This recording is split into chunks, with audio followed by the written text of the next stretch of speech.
Sumy is the only regional center that the enemy regularly shells, not only with drones and missiles, but also with barrel and rocket artillery, simply because it is located closer to the border than other cities.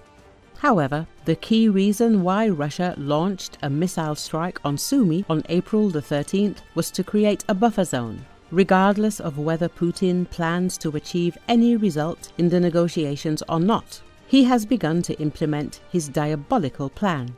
This was stated by Ukrainian political scientist and serviceman Taras Berezovets during a conversation with Mark Figin. The Kremlin's strategy is absolutely clear. This is not just intimidation. The Russian Federation is deliberately committing war crimes against civilians in order to force them to leave the border areas. The Russians want to literally create an uninhabited grey zone several dozen kilometers wide, the analyst noted. Unfortunately, we must admit that in the near future, the enemy will concentrate its efforts on terrorizing the civilian population in the border areas, namely in the Kharkiv and Sumy regions, Berezovets said. Naturally, in this regard, we are interested in the reaction of our partners, as we see a serious conflict has arisen in Trump's team, which indicates that there is a struggle between different points of view in Washington. One of them is allied with Ukraine, and the other, let's call it mildly, pragmatic. Ukrainian intelligence does not rule out that the Russians will use North Korean military personnel in their attacks on the Sumy and Kharkiv regions.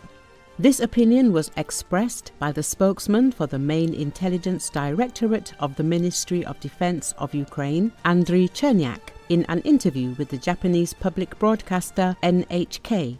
According to him, North Korea's losses are currently around 5,000, but another 6,000 soldiers are still in Kursk and can continue to fight. Chernyak says that after unsuccessful assaults, they changed tactics and now move in groups of 1 to 2 fighters. The GUR spokesman emphasized that now we can also talk about more successful training of the military from the DPRK. They have mastered the tactics of using unmanned aerial vehicles and electronic warfare.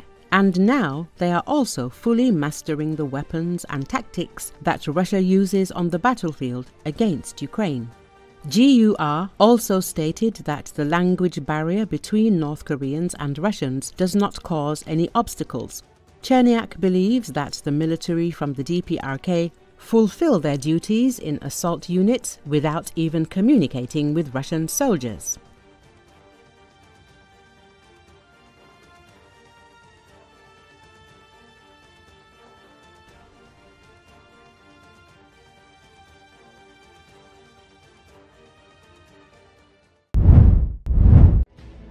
Russian army attempted to launch another attack near the city of Pokrovsk in eastern Donetsk region.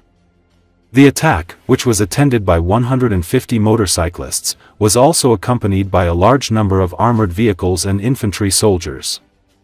The joint actions of Ukrainian aerial reconnaissance and artillerymen prevented the attack, destroying a large number of personnel and equipment, including motorcycles. The Ukrainian army did not lose its position as a result of the attack.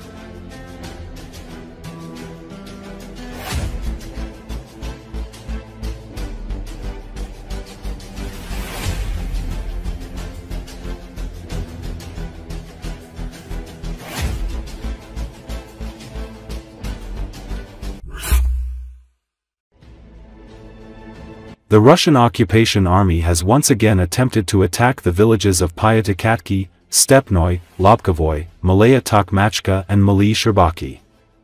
The Southern Operational Command of the Ukrainian Armed Forces reported this. The invaders, who wanted to advance with 320 soldiers, 40 armored personnel carriers, 3 tanks and about 10 buggies, had to retreat after suffering heavy losses as a result of the attack that lasted about 3 hours. As a result of artillery and drone strikes by the Ukrainian army, more than 140 soldiers of the occupation army, 29 armored vehicles were destroyed, and 3 tanks were damaged. The Ukrainian army did not lose any positions as a result of the attack.